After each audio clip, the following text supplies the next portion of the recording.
او افتخار و نصرتی ارمان ملت است، فرخنده بخت و حمد و ثنا خوان ملت است، فرخنده بخت و حمد و ثنا خوان ملت است. گویند مدام یار و برادر به هم شویم، گویند مدام یار و برادر به هم شویم. ملت وجودی میهن و جانی ملت است. салом алейкум бародарон ва хоҳарони азиз, хуш омадед ба канали ҳамнаво. бо шумо ҳастам Али Акбар. имрӯз меҳмон дорем бо акаи марди худо Давлатов, роҳбари гурӯҳи Авангард. ташаккури зиёд ки сухани моро рад накардед.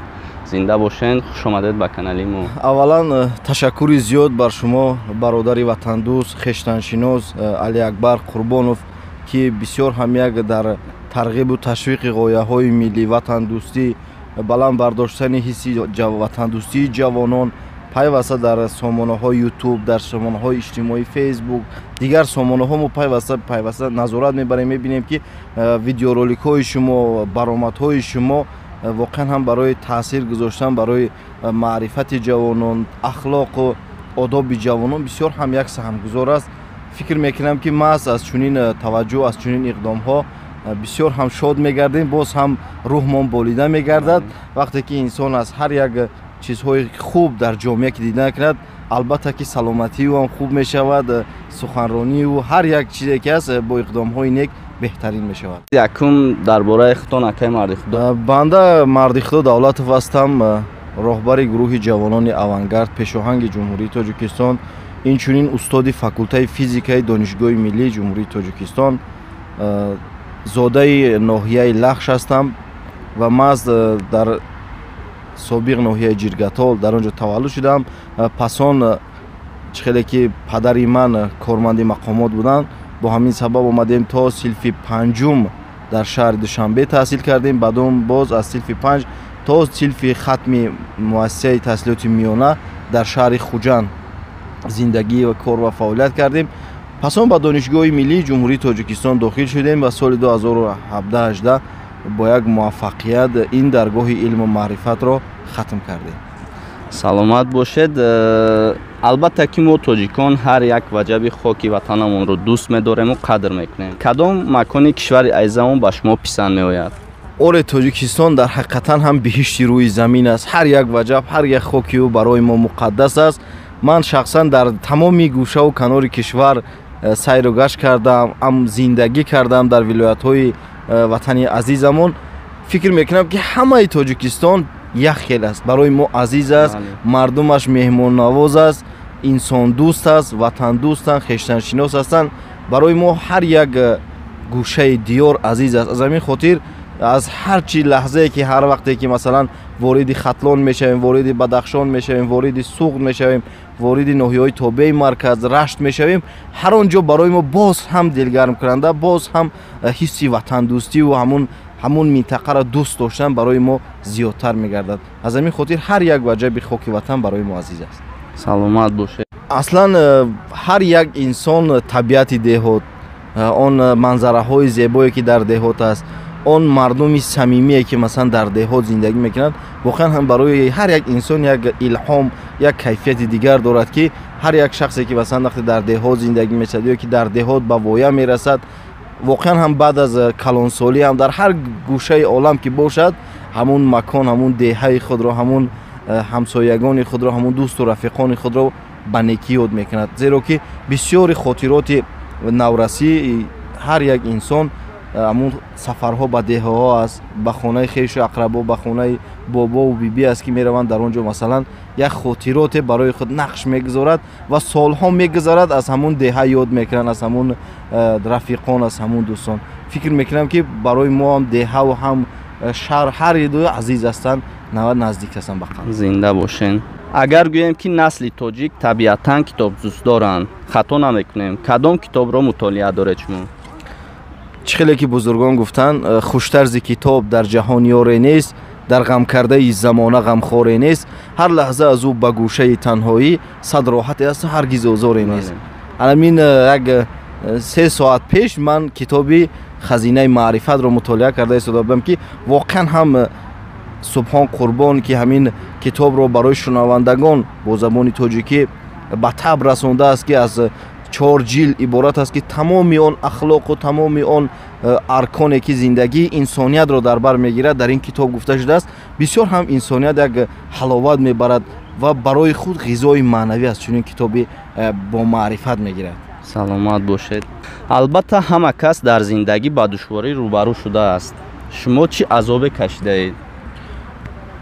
аввалан шукри парвардигор, шукри худованде ки моро офаридааст ва шукри падару модаре ки моро ба дунё оварданд, ба воя расонданд, тарбия карданд ва пас он ин ватане ки моро дар иҳотаи худ парварид ҳамчун фарзанди содиқи худ.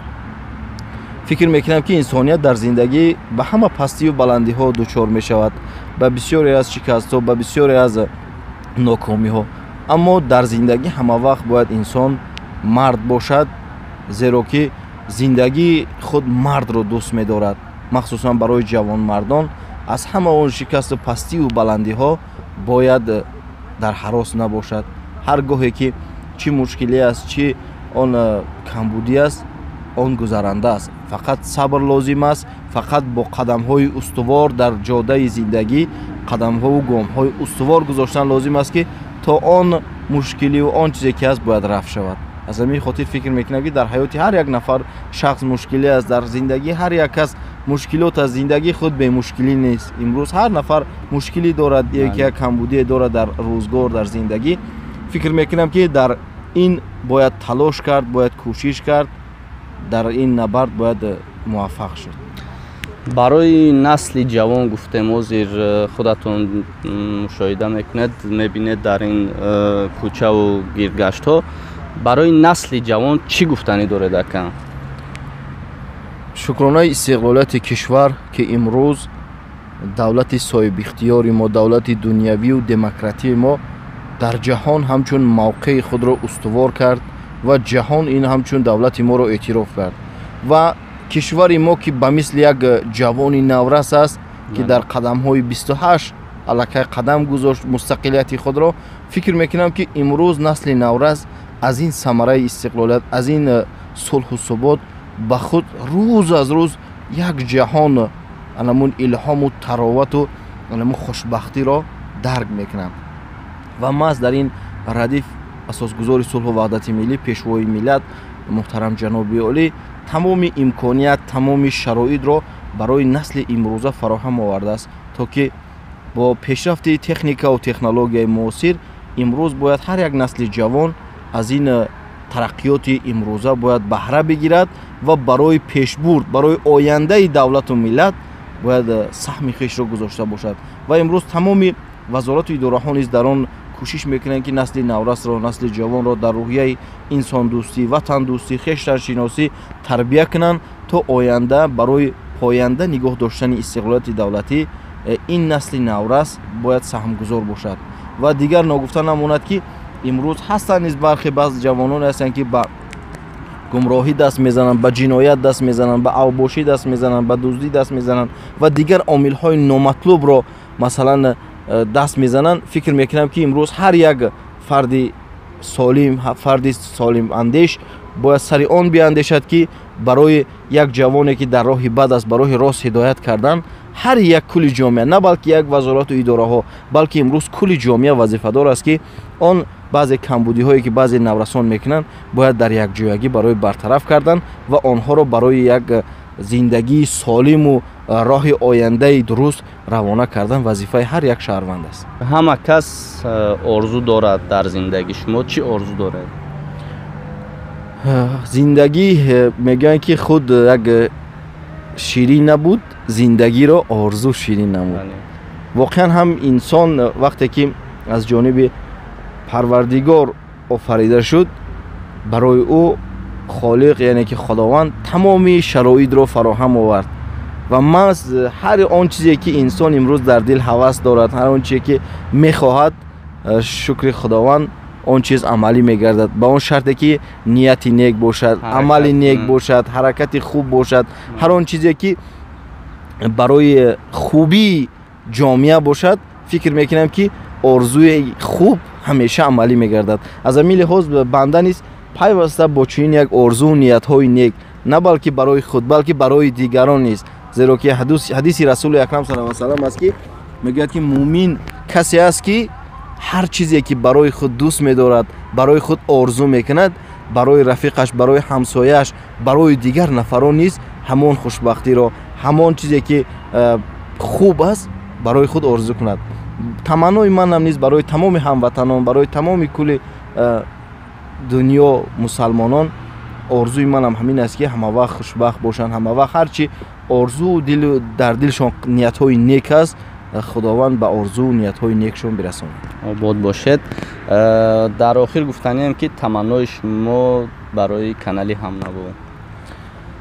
барои шунавандагони канали Ҳамнаво, махсусан ба шумо бародари азиз ки роҳбари канали Ҳамнаво дар сомонаҳои иҷтимоӣ ҳастед, изҳори миннатдорӣ мекунам ки вақти пурқимати худро ҷудо кардед, имрӯз як суҳбате бо мо оростед.